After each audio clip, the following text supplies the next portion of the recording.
Un saludo muy especial y bendiciones de nuestro Dios para todos ustedes, mis hermanos y amigos. Bienvenidos a la predicación de este día. La predicación de hoy está contenida dentro de una historia maravillosa, una historia de gracia y amor. Es la historia de la mujer samaritana y su encuentro con Jesús, Juan capítulo 4. La Biblia dice que Jesús iba de camino de la región de Judea hacia Galilea y cansado de el trayecto recorrido, sediento y con hambre, se detuvo en una ciudad de Samaria llamada Sicar. Le pidió a sus discípulos que entraran a la ciudad a comprar algo de comer. Mientras él descansaba cerca de un pozo, un antiguo pozo muy conocido en Samaria. Mientras él descansaba, una mujer llegó, eran las 12 del día, a sacar agua del pozo. Y la Biblia nos enseña que cuando la mujer está sacando agua del pozo, Jesús le dice: mujer, dame algo de beber. Y ella le dice: ¿cómo tú, siendo judío, me pides a mí, que soy samaritana, de beber? Pues tú sabes que judíos y samaritanos no se tratan entre sí. Y el evangelista Juan hace esa aclaración, que había una gran enemistad de cientos de años entre judíos y samaritanos. Jesús entonces le dice a aquella mujer: si conocieras el don de Dios y quién es el que te dice dame de beber, tú le pedirías y él te daría agua viva, porque el que beba de esta agua volverá a tener sed, pero el que beba del agua que yo te estoy ofreciendo no volverá a tener sed jamás. Entonces la mujer, que ha ido a sacar agua al pozo a las 12 del día, para no encontrarse con las otras mujeres, pues tenía problemas con ellas, y para no encontrarse con los otros hombres, le sucedía lo mismo.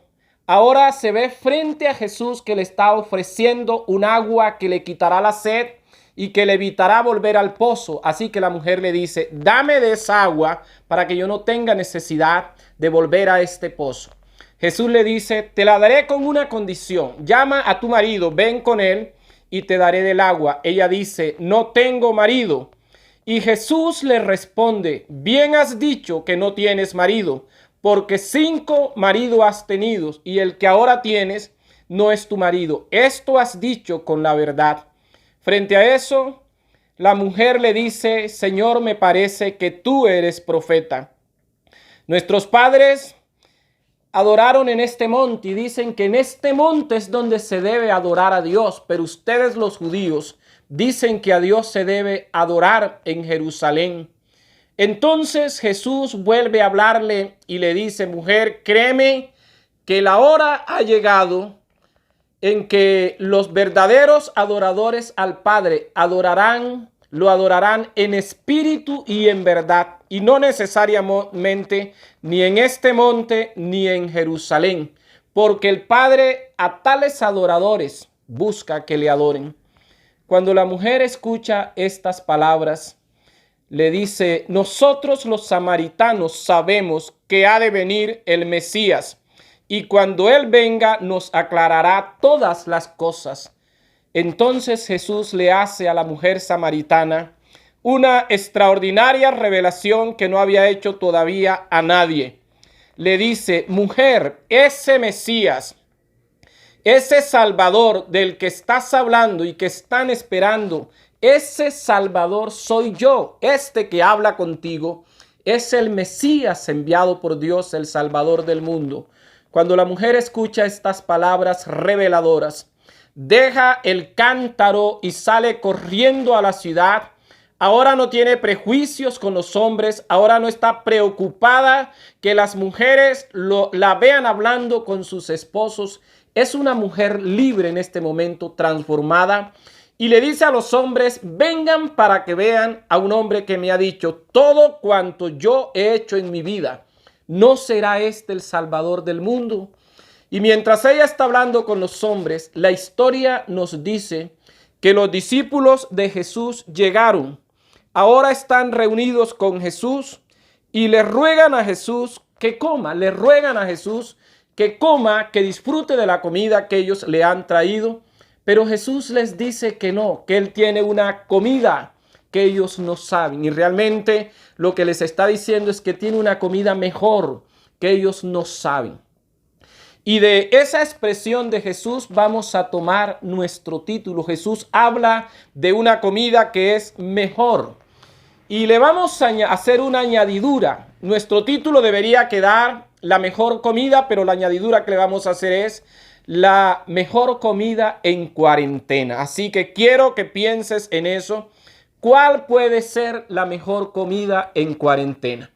Jesús está hablando de que no disfrutará de los alimentos que los discípulos compraron en la ciudad de Sicar, porque Él tiene una comida que para Él es mucho mejor que la que ellos le ofrecen. ¿A qué comida se refiere? Entonces, quiero leerles el texto donde aparecen estas palabras de las que les estoy hablando.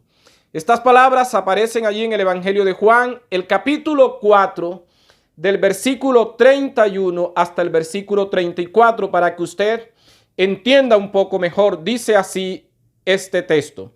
Entre tanto, los discípulos le rogaban diciendo: Rabí, come.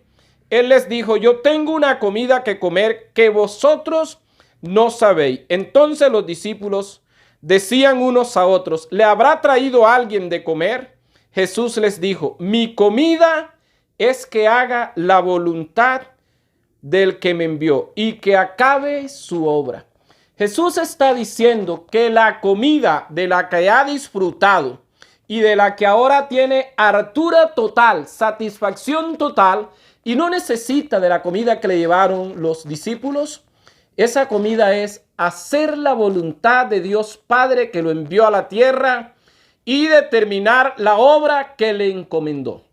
Ahora, si relacionamos esto con lo que le acabo de contar, lo que Jesús ha hecho en su encuentro con la samaritana son dos cosas. Primera, Jesús se le presentó a la samaritana como el regalo de Dios, el agua de vida que quita toda sed del ser humano.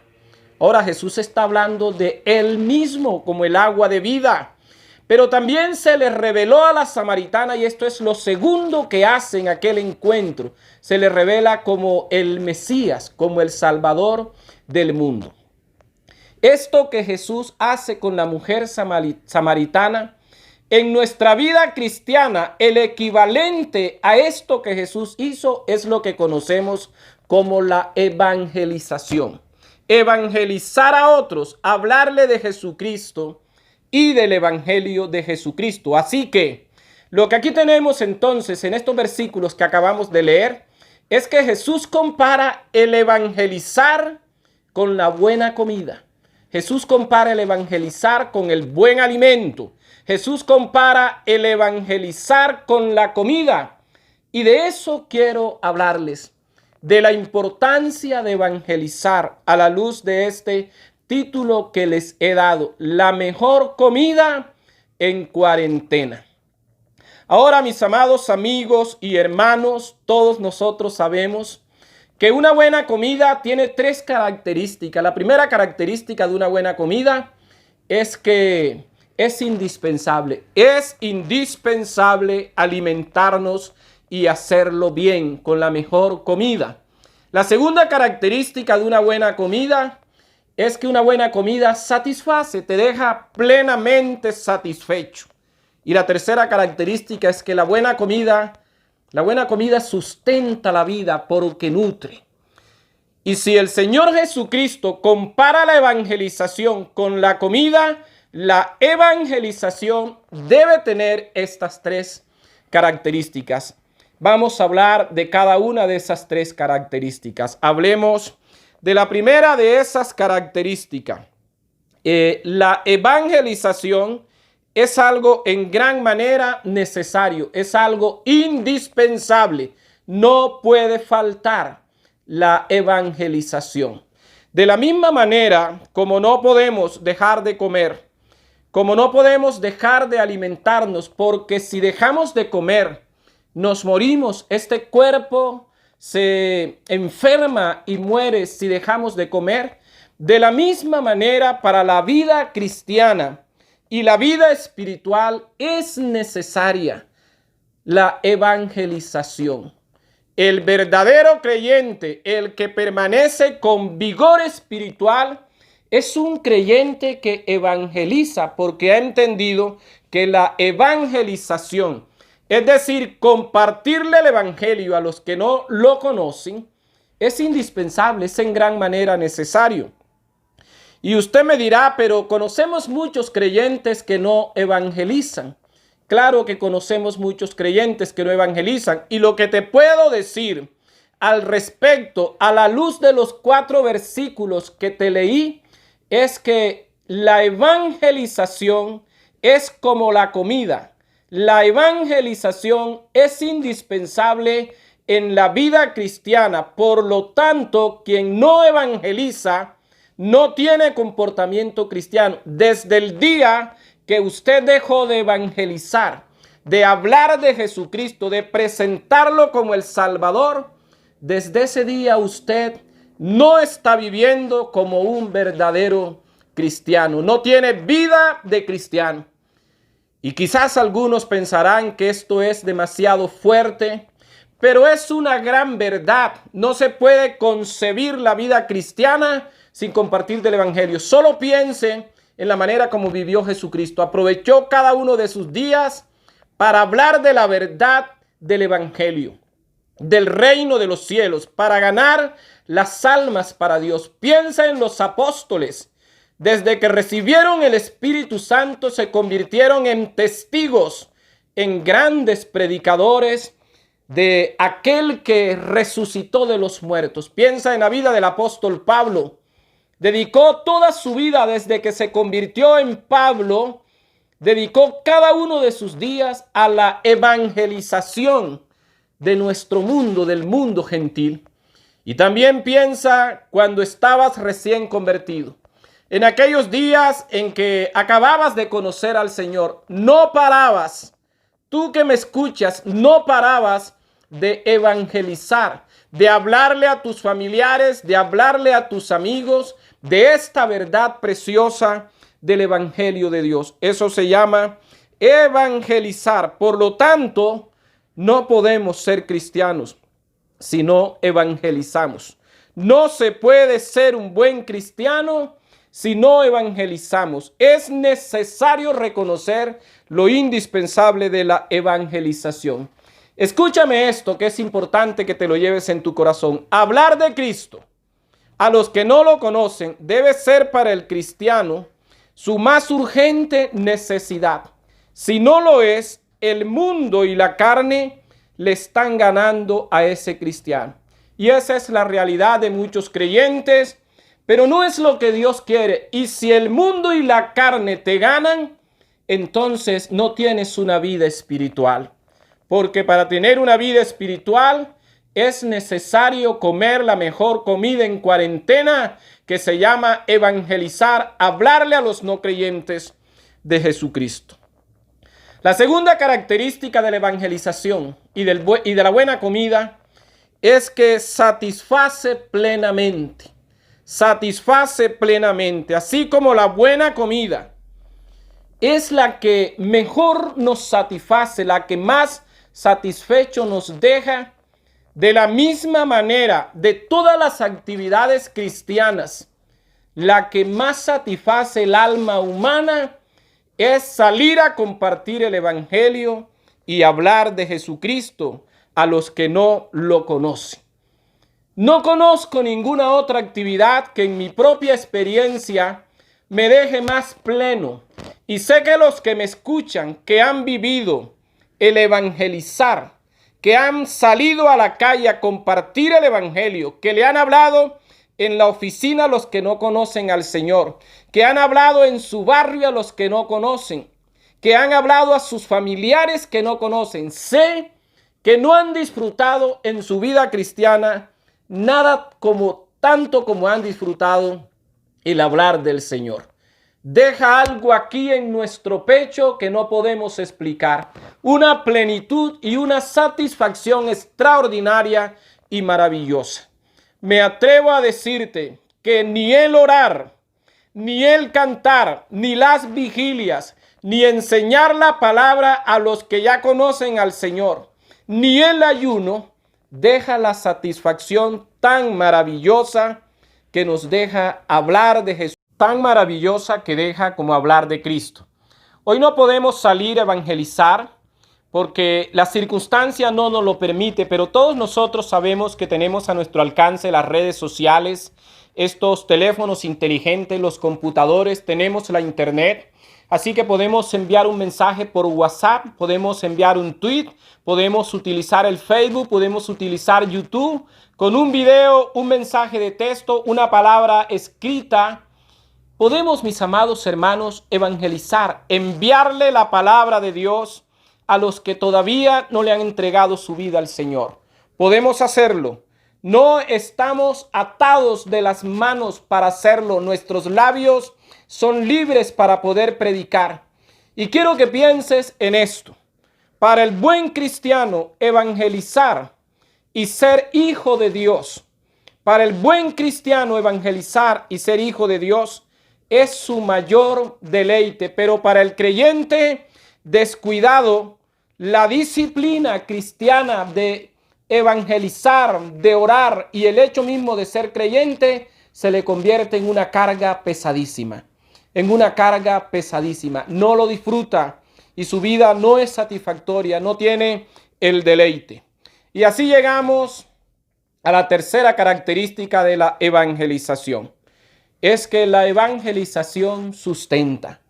La evangelización, como la buena comida, sustenta, y es lo que quiso decir Jesús cuando dijo allí en el versículo 34, mi comida es que haga la voluntad del que me envió y que acabe su obra. Está comparando lo que acaba de hacer con la mujer samaritana que la evangelizó, le habló de él y se le ofreció como el agua viva que quita toda sed.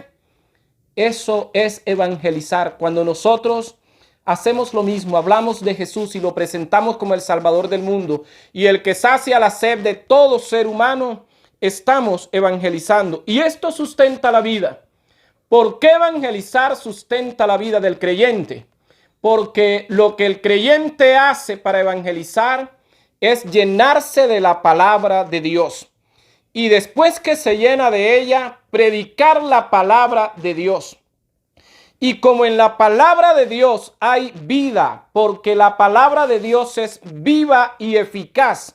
Escuche lo que dice Hebreos capítulo 4, versículo 12. Dice así la palabra del Señor, porque la palabra de Dios es viva y eficaz y más cortante que toda espada de dos filos, y penetra hasta partir el alma y el espíritu, las coyunturas y los tuétanos, y discierne los pensamientos y las intenciones del corazón. De la misma manera que el alimento sustenta la vida, es decir, el que no come se muere, así el que no evangeliza espiritualmente tiende a morirse, porque hace falta que la palabra de Dios, que es viva y eficaz, fluya en su vida y desde su vida hacia la vida de otros. Ahora, ¿cómo podemos explicar que quien evangeliza se alimenta espiritualmente? Es que lo que acabo de leer en Hebreos 4:12 es la explicación. Si la palabra es viva, es porque la vida de Dios está en esa palabra. De hecho, Dios creó todo lo que hoy tiene vida con su palabra, porque en su palabra está su vida. Cuando el que quiere evangelizar se prepara para hacerlo, se llena de la vida de Dios porque estudia la palabra. Y cuando predica la palabra a otros, la vida de Dios fluye a través de él hacia otras vidas. Y en esa dinámica de la palabra del Señor, de ir y de ser recibida, el creyente que evangeliza se va llenando de la vida de Dios. Por eso se mantiene en vitalidad, se mantiene en vigor espiritual. Pero la evangelización no solo sustenta la vida del creyente, la evangelización también sustenta la vida de la iglesia, porque es a través de la evangelización que ganamos las almas para Cristo y para la iglesia. Una iglesia que no alcanza nuevos creyentes, que no alcanza a los perdidos y los convierte en nuevos creyentes, es una iglesia que se estanca con toda la problemática de los antiguos creyentes que viven las mismas cosas y las mismas rutinas todos los días. Pero además de eso, mis amados hermanos, es que el hecho de que una persona que no conoce al Señor se convierta y llegue a la iglesia, su presencia vitaliza, fortalece la vida de esa iglesia, y de una manera extraña sucede que el resto de creyentes que hay en esa iglesia son bendecidos por ese nuevo creyente. En cambio, como les decía hace poco, una congregación que no evangeliza se va estancando y complicando en los problemas de los creyentes viejos, y finalmente es una congregación que tiende a desaparecer. Por eso debemos evangelizar.